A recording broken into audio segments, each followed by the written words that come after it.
This video is going to be on Kundalini awakening symptoms. I'm just going to touch on some of them. There's a lot of sort of subtle issues involved, and I can't get into everything, but you know, when people start to awaken and their Kundalini starts, they get pretty worried, and they just want a bit of reassurance that everything is going normal, because they can't just go to the doctor and get a diagnosis, because it's not in the modern medical doctor's protocol.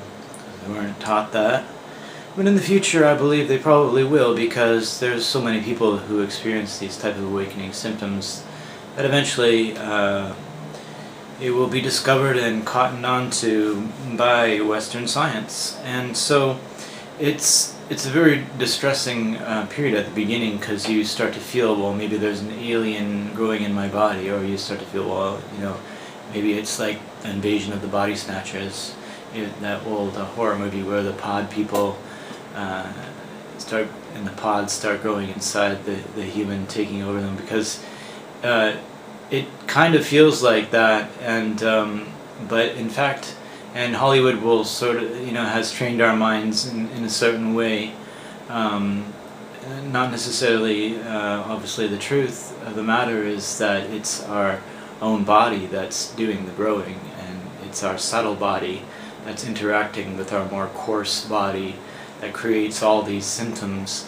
And because we're all individuals and we have our own constitutions, we have our own, you know, mind stream and past and history and blockages, and everything we've done up until the awakening has an effect on how the energy will go through us, and how the energy is awakened obviously is also affects how it goes through us, you know, from start to finish, or especially in the early stages, where it can even start in the head region, not necessarily in the sacrum region.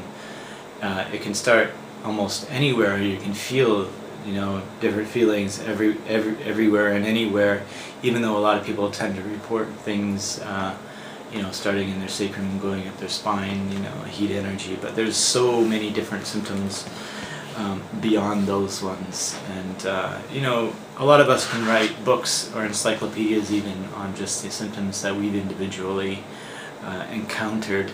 But these are all, we call them symptoms, but they're just sort of minor, you know, blips or occurrences. And because it's such a low rung on the ladder towards enlightenment, it's not worth paying too much attention to.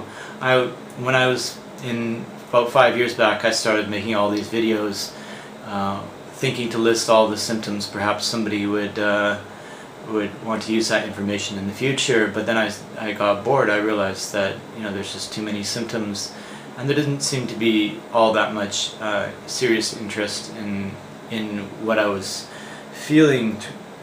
It was just too weird for most people to process. And Kundalini people have their own symptoms and way of interpretation, so I never really found that to be such an enlightening thing to do. So a Kundalini awakening is sort of like a chain reaction type awakening. So it goes from, you know, process to process, stage to stage, and not everybody experiences the same stages. You don't necessarily have to have felt the same thing as another person felt in the same order, neither. So that sort of confounds matters when you start to compare. But Kundalini itself is a name that we've co-opted from the Indian tradition, and of course some of the old Indian traditional gurus would probably not like the way we, you know, liberally use the word Kundalini awakening to describe, you know, everything, all the symptoms from the very, very beginning to supposedly to the end, when sometimes the Indian traditions just use it to describe the awakening at the very end as the Kundalini awakening. And some people use the word Kundalini awakening to describe when your central channel is opened or expand to the point that you can start to feel your real chi. And okay, so let's get into the symptoms. Kriya muscle spasms, cramps and involuntary movements, jerking, tremors, shaking, some sort of force coming on in your body to the extent that even you go into strange positions as if taken over by some sort of strange energy. My tongue, for example, got taken over by some strange energy at the beginning, and it went into a Kachara mudra, which is where it touches the upper palate, and it was doing little gymnastics in order to get up there and sort of training on the way, because my tongue was not all that flexible. So I spent a good 2 hours trying to do the Kachara mudra, or sort of help along this force that was going on. And at that point I thought, well, it was normal that everybody felt that who went through Kundalini awakening, and I suppose it's relatively rare. But yeah, some people feel like their face is just gonna hop off or fall off, or they feel like they're, it's rubber, like one of these rubber balloon masks get pulled one way or another, or their eye gets pulled one way or another, their tear duct might stay open. There's some very strange Kundalini symptoms. Itching, vibrating, tingling, crawling, like mosquitoes or ants or some sort of insects crawling on your body. Now, I get that every night, and I just have to ignore it because I wouldn't be able to sleep if I just kept slapping myself every time I felt some kind of tingling or insect feeling on my skin. And unfortunately, that's when there's actual insects or mosquitoes in the room. It just makes things quite a bit more complicated. So I just let them bite for the most part. Cold and heat. So there's various reasons why you might experience cold and heat right at the beginning, especially when more of your body's fluids, crude processes, your hormones and endocrine solutions are transforming. You tend to feel more of these really sort of basic type feelings, but it can also happen anytime later on, because we have a lot of toxins deep inside, and just when you thought you might have feel very, very cleaned out and feel very confident that you're no longer going to experience any stage, just something comes back to you and puts you back in your place. Pressure in skull and head. So there's a lot of people who experience pressure in skull in their head.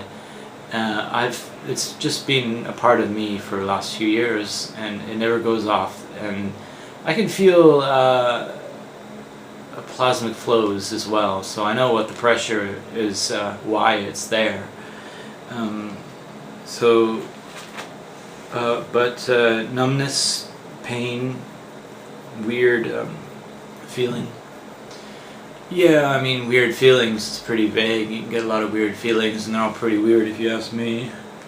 Emotional outbursts, laughing, weeping, these spontaneous type emotions, ecstatic emotions, especially when you let yourself go. Oh, sure, hearing inner sounds, ringing bells, high-pitched sounds, squealing, flute, waterfall, plunking, blinking, little explosions.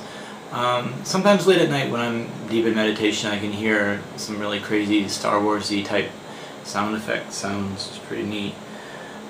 Difficulty in concentrating. Well, yeah, because you tend to be in a kind of deeper trance. Kundalini kind of energy kind of pulls you into a deep trance. At least me, throughout the day, so I'm always fighting my way out of trance. So in the evening especially, it's very difficult to concentrate, and also on full moon nights when the energy is particularly high. And I notice on solar flares as well, any of these things related to the constellation seems to have some kind of energy effect. Pains and blockages, yeah, so when you have blockages, it will lead to pain. So basically there's a buildup of energy, and it creates pressure, or you know, as it tries to unlock a certain area, and so you'll feel pain during that time of pressure.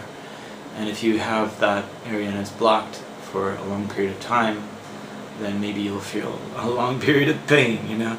I'm sorry for you. Altered states of consciousness, trance, mystical states, astral travel, sleep paralysis, feeling and seeing auras and chakras. Yeah, this is all par for the course, normal. So you probably won't even think of that as altered anymore. You'll think of that as normal, and you know, your normal life is being altered. It just flip-flop for you. Healing powers and other you know, special powers might come. That's a normal aspect of the spiritual path, is you get certain powers, and some of them just come and go, and some of them are there to stay. So you'll cotton on to them, perhaps. Enlightenment experience expands reality, transcendent awareness. Yeah, so you can get these type of transcendent states as a temporary phenomena, and until you're fully enlightened and have reached, you know, more of a stage where all of your chakras are fully open. And I don't mean pretend, I mean for real. Then these transcendent states will just provide you with a very insightful glimpse on what lies ahead. And there's also states of bliss, peace, and love, and compassion, that kind of thing, which are always very nice to feel. Your heart feels like it's expanding quite a bit. There's various stages of bliss. They don't last long enough, but they do come regularly. And so these are the symptoms I'm going to describe. I'm making another 2 videos. Basically, what to do when you have these symptoms, and some things that people suggest and what have worked for them. And I would like also to put it all into a greater context. As I say, this is just the lower rung of a long ladder, and a lot of people don't tend to appreciate that. This is all what we're talking about here is not awakening. It's just low level sort of physical phenomena at the start of awakening process, and there's much more ahead. Okay, so look forward to my videos as soon as I put them up. Thank you.